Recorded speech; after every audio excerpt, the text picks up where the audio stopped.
అందరికీ నమస్కారం అండి. నేను ఒక కథ మీకు వినిపించబోతున్నాను. ఏంటంటే, ఒక తండ్రి స్థానం, ఒక భర్త స్థానం, అలా రకరకాల డిఫరెంట్ క్యారెక్టర్లు చేస్తున్న ఒక పర్సన్, ఒక మగవారి గురించి ఒక చిన్న షార్ట్ లెంత్లో ఒక కథ చెప్పబోతున్నాను. మీకు నచ్చితే ఒక లైక్ చేయండి, సబ్స్క్రైబ్ చేయండి, షేర్ చేయండి. ఈ కథ నచ్చినట్లయితే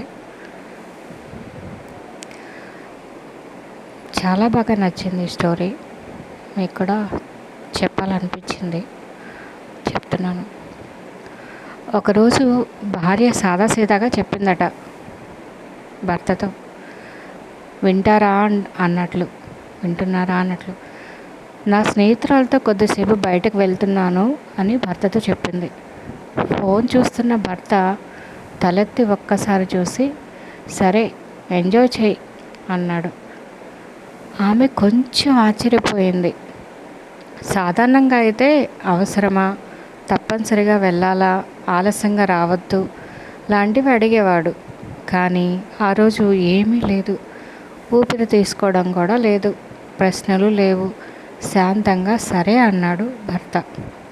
కొన్ని గంటల తర్వాత వారి టీనేజ్ కొడుకు వంటగదిలోకి వచ్చాడు. చేతిలో ఒక పేపర్ ముఖం తెల్లబడిపోయింది. నాన్న అన్నాడు. మెల్లిగా అన్నాడు. నా మ్యాథ్స్ ఎగ్జాము ఫలితాలు వచ్చాయి. చాలా చెడ్డగా వచ్చాయి నాన్న అని చెప్పాడు. అతను అక్కడే నిలబడిపోయాడు. ఎప్పట్లాగా మందలిస్తాడని భావించాడు తన తండ్రి ఆ బిడ్డని. చదువుపై ఎప్పుడూ ఆందోళన పడే తన తండ్రి ఉపన్యాసం మొదలు పెడతాడని సిద్ధమయ్యాడు ఆ కొడుకు. కానీ ఆ తండ్రి ప్రశాంతంగా సరే అన్నాడు. కొడుకు ఆశ్చర్యంతో, అంతేనా, సరే అని అడిగాడు. అవును, తండ్రి మృదువుగా అన్నాడు. ఇంకాస్త చదివితే తర్వాత ఈసారి బాగా రాస్తావు. చదవకపోతే సెమిస్టరు మళ్ళీ చేయాల్సి రావచ్చు. అది నీ ఎంపిక. ఏ పరిస్థితిలోనైనా నేను నీకు మద్దతుగా ఉంటాను అని తండ్రి హామీ ఇచ్చాడు. కొడుకు ఆశ్చర్యపోయాడు. తన తండ్రి ఎప్పటి నుండి ఇంత ప్రశాంతంగా మారిపోయాడు అని. తర్వాత రోజు మధ్యాహ్నం కూతురు భయంతో లోపలికి వచ్చింది. నాన్న అన్నాడు, నేను కారు ఢీకొట్టేశాను. పెద్ద ప్రమాదం కాదు, కానీ ఒక డెంట్ వచ్చింది. ఆయన అరవలేదు, కోపం చూపలేదు. సరే, రేపు కారు వర్క్ షాప్కి తీసుకెళ్ళి సరిచేయించు అన్నాడు నాన్న.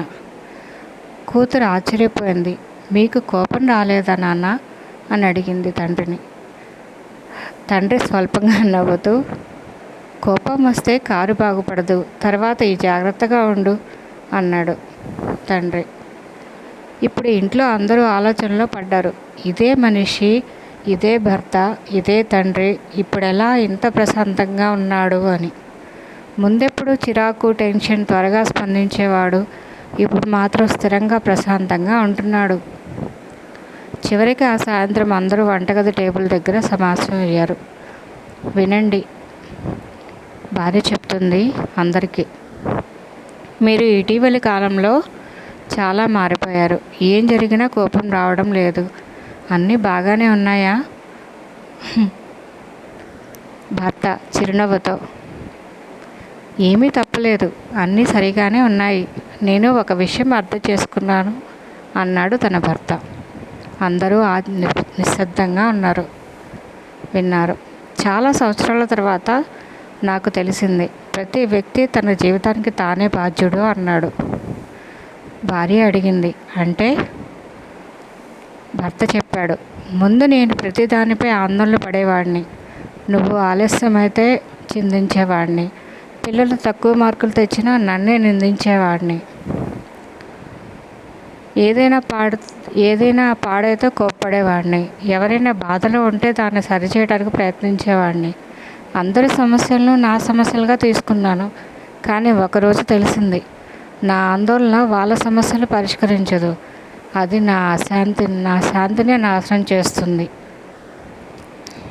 ఆయన కొనసాగించాడు, నా ఒత్తిడి మీకు సహాయం చేయదు.